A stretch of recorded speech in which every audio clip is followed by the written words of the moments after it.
As Tottenham prepare to announce the signing of their brand new South Korean forward star, rumours arise that 3 first-team signings are ready to go. Meanwhile, an unlikely bidding war has erupted for Emerson Royal, and Conor Gallagher gets closer to moving to Madrid. All this and more on today's episode of Daily Premier League Transfer News with me, Barnaby Slater. Guys, thank you so much for tuning in and for all of your comments. I love replying to your comments every single day. Please do give this video a like. Press subscribe. I'm trying to get to 10,000 subscribers. I'm within about 900 now. So press that subscribe button. Spread the word about the channel to anyone who you think has a bit of a Spurs bent, but also likes to get general Premier League transfer news as well. And of course, you can become a member. Only £1 a month. All the details are in the description box below.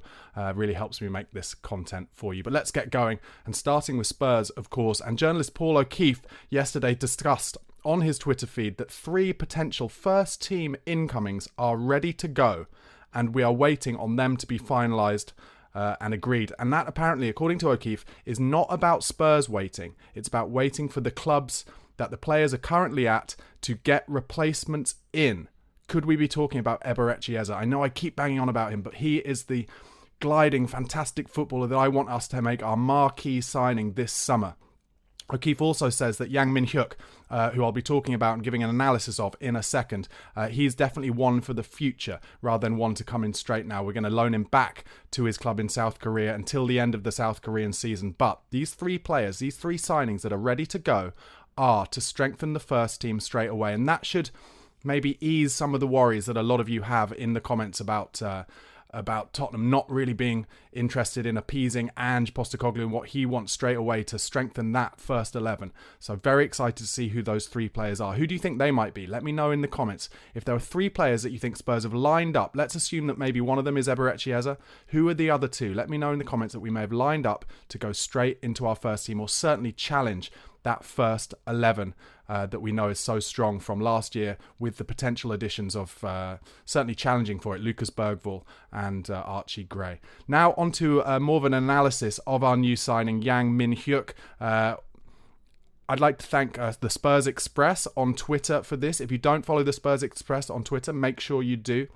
So, Yang-Min Hyuk, Bjorn, it's not Swedish. Born in 2006, he's a right-footed winger who's widely regarded as the biggest prospect that the K-League has ever produced. Very exciting stuff. No player has had more sensational debut season than Yang had, registering 7 goals and 3 assists in 24 games, which may not sound like he's ripping it up, but he's only 18 years of age. Don't forget that. Even more impressively, according to the Spurs Express, he's achieved all of this while still attending his local high school as a student, which basically puts him as more of a semi-pro than a full professional.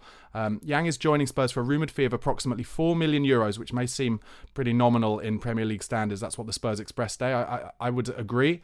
For a young talent, in terms of what you can pay, it's a bit of a no-brainer. It's a bit of a no-lose gamble, let's face it. Be interesting to see. I wonder what you guys think. Be interesting to see whether Spurs might be tempted, once he comes in, to then loan him out. Let's not forget that Heung-Min Son's career started in Germany by Leverkusen, and that's where he applied his trade. And German clubs are very keen to give chances to young players in their first team. So I wonder whether Hyuk might end up in Germany. I don't know. It's just a theory. Let me know what you think. However, that €4 million fee will make Yang the most expensive sale to a European club in the history of the K-League, which speaks volumes about the expectation and the feelings that he has amongst fans in Korea. They really see him as the next big hope. K-League fans who track Yang's progress have nothing but praise for this sensational young prospect, with some rival fans of Gangwon, which is his club, even jokingly saying he should move to a European club so that their team won't have to face him as an opponent. Stylistically, Yang's profile is exactly what Spurs are looking for. A dynamic, explosive winger who can bomb down the touchline and grab plenty of goals.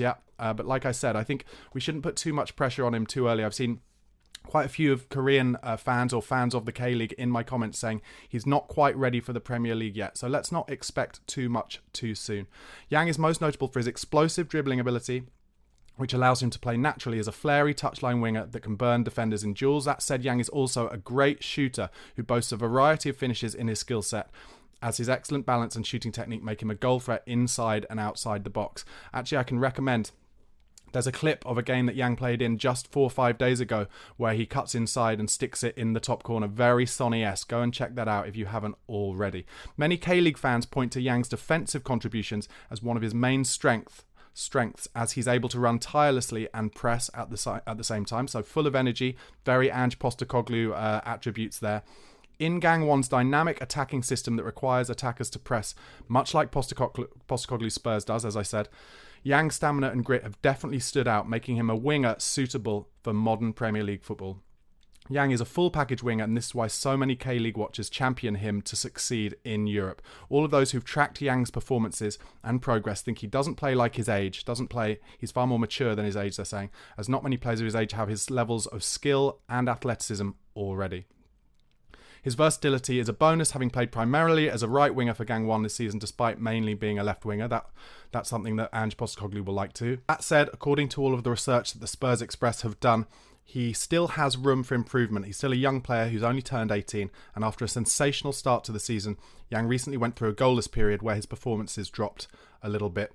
They reckon this is mainly due to fatigue from a tight schedule, and he can benefit from gaining more experience and improving consistency as he continues his development. He ended this streak, though, with a brace in his latest match, one of which was that goal I was talking about. So, so much potential for this brilliant young player. The Spurs Express go on to say, on the business aspect, this deal makes great sense as well. For a fee as little as reported of €4 million, as mentioned, Spurs are securing an exciting young talent who can be registered as a club-grown player in the next couple of years if all goes to plan.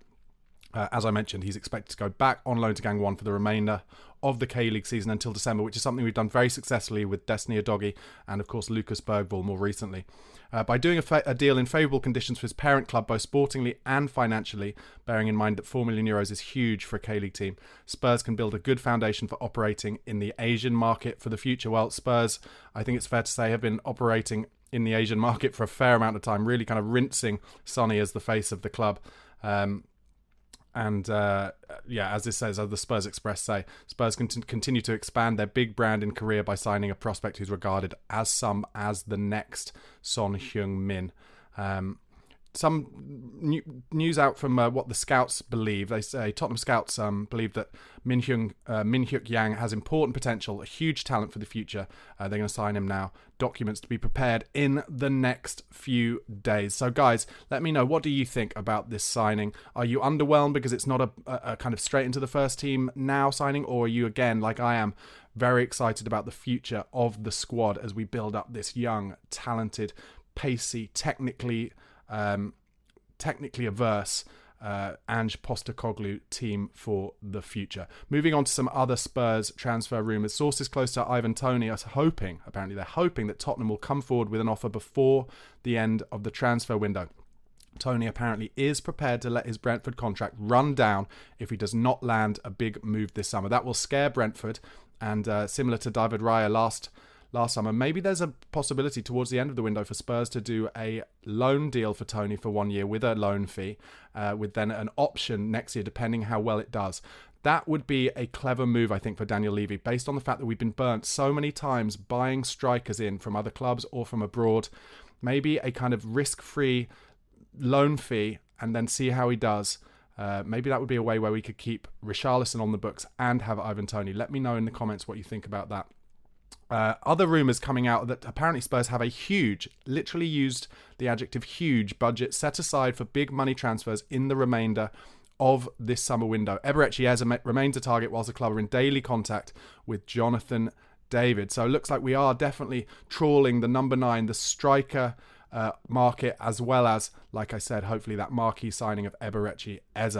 On to some sales rumours. Galatasaray have now made an official bid for Emerson Royal, which consequently has made AC Milan make their third bid for our Brazilian right-back, which finally reaches the €20 million asking price that Daniel Levy had quoted before. So AC Milan are now close to an overall agreement with Spurs to sign him, and he will sign a 5-year contract. However, that's according to the Premier League in Brazil. However, according to Fabrizio Romano, AC Milan have had new contacts with Spurs for Royal, but there's still a €3 million difference between the fee offered and the proposal received. Well, it would not surprise me at all if, based on Daniel Levy's previous, that AC Milan got a little bit freaked because Galatasaray came in with a bid. They went up to the €20 million that Tottenham were asking for, and then Daniel Levy went to them, well, actually, now Galatasaray are interested, so it's €23 million. That would be my guess. Let's see what happens. But it's not a Fabrizio Romano, here we go yet. But even though Emerson Royal is out in Asia with Spurs, I do expect him to be leaving the club very soon. More rumours that Spurs remain intent on signing Jacob Ramsey from Aston Villa before the window shuts. The club have proposed various cash plus players exchanges in an attempt to meet the £50 million asking price set by Aston Villa. Now, you may think that sounds like a lot for a player who he's had a few injuries. He's a very talented young player, but of course there is the homegrown player tax with him being English, and there is the Premier League to Premier League club tax, and of course Villa not so desperate to sell for profit and sustainability rules now, not certainly until maybe January, so they're able to put £50 million on the head of Jacob Ramsey. Let's see what happens there. Højbjerg's gone, so there will be space, I think, for another central midfielder. Meanwhile, Bryan Hill is close to being officially announced as a new Girona player. Girona are expected to finalise the agreement in the coming days. Only the fringes of the deal are now missing, according to Mundo Deportivo. An announcement is imminent. Once again, another player who I think will be good to get off the books, get a little bit of money in for him, and say thank you for your service, but it's not really worked out. Some quotes from Archie Gray, who is settling into life at Tottenham Hotspur. He said the following: "It has been brilliant so far. I've enjoyed training a lot and just getting to know everyone. It's been a bit crazy. I've been watching them on TV since I was 15, perhaps even younger." He's only 18 now. "Especially Ben Davies and people like Sonny. They are players I have looked up to.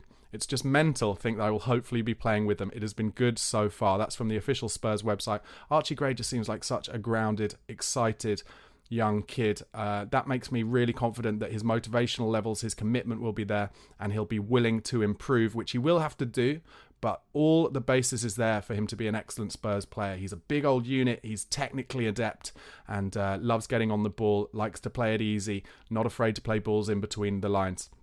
Final bit of news that I found out this morning: Spurs set to squeeze in another behind closed doors friendly at the training ground out in Asia today to give players some extra minutes and probably to kind of sweep away some of the jet lag that they'll have got from flying to Japan. Before I move on to some more wide-ranging Premier League transfer news and transfer news from further afield, guys, once again, thank you so much for watching. Please do give this video a like. It helps it get up the algorithm and seen by more people. Press subscribe. I'm trying to get to 10,000 subscribers. I'm at 9,100. You guys have been subscribing so much recently. I really appreciate it.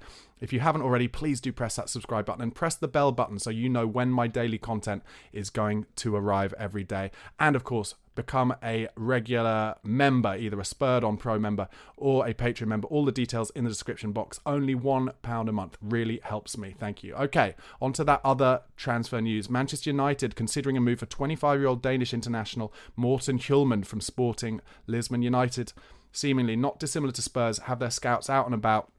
They have their list. They're trying to get people in at the right price. They're also stepping up their search for a left-back, with Tyrell Malacia no closer to returning to action after his big move last season. So they've got their eyes on Feyenoord's David Hanko, Marcus Alonso apparently, and Tyrick Mitchell. Arne Slot...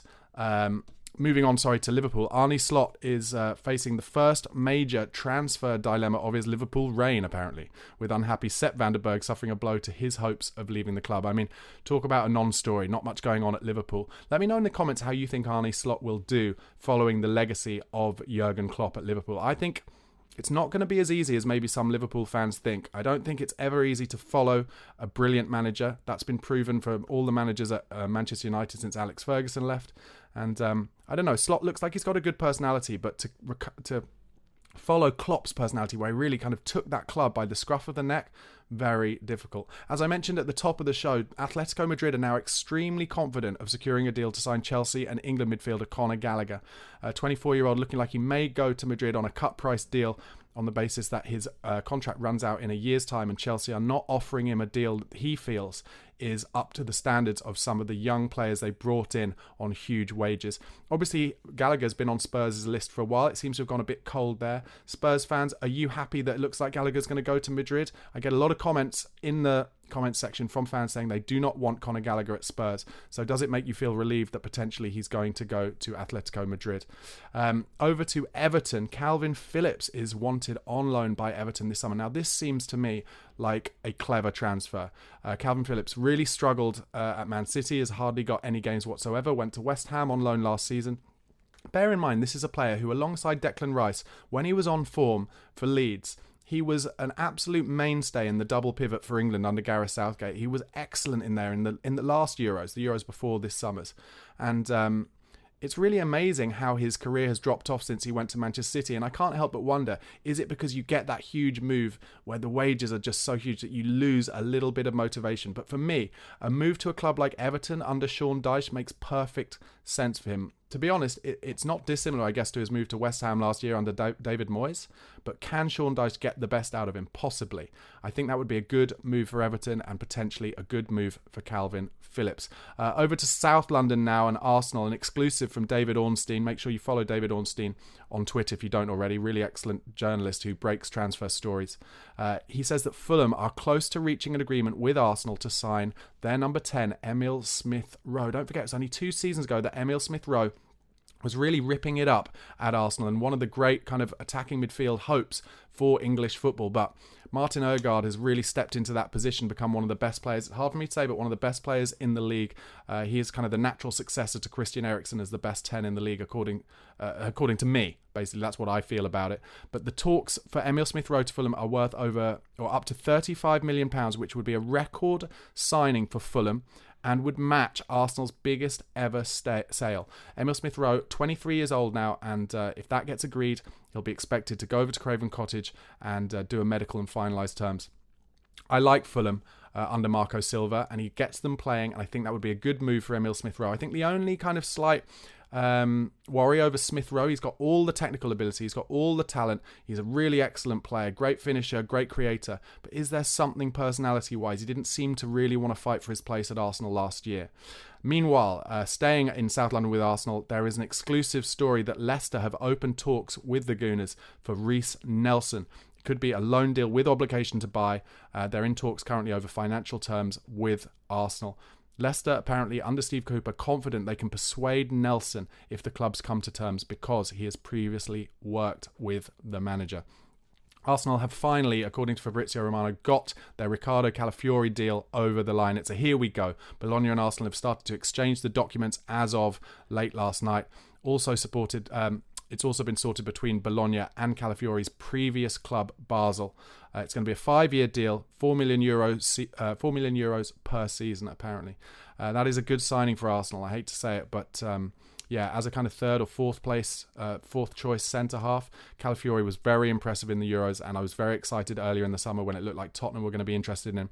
But from everything I've seen on social media, it looks like Calafiori has been an Arsenal fan for a lot of his life. So that's a move he really wanted to make. And maybe again it's an Arsenal player, but this is to do with England, maybe not an unexpected story. Ben White, who refused to play for England under Gareth Southgate, having apparently had a falling out with the assistant manager Steve Holland, he is now considering an international football U-turn now that Southgate and Holland have left. Obviously Ben White has done a good job at Arsenal at right back in a kind of 4 centre-back back 4 that Arsenal play.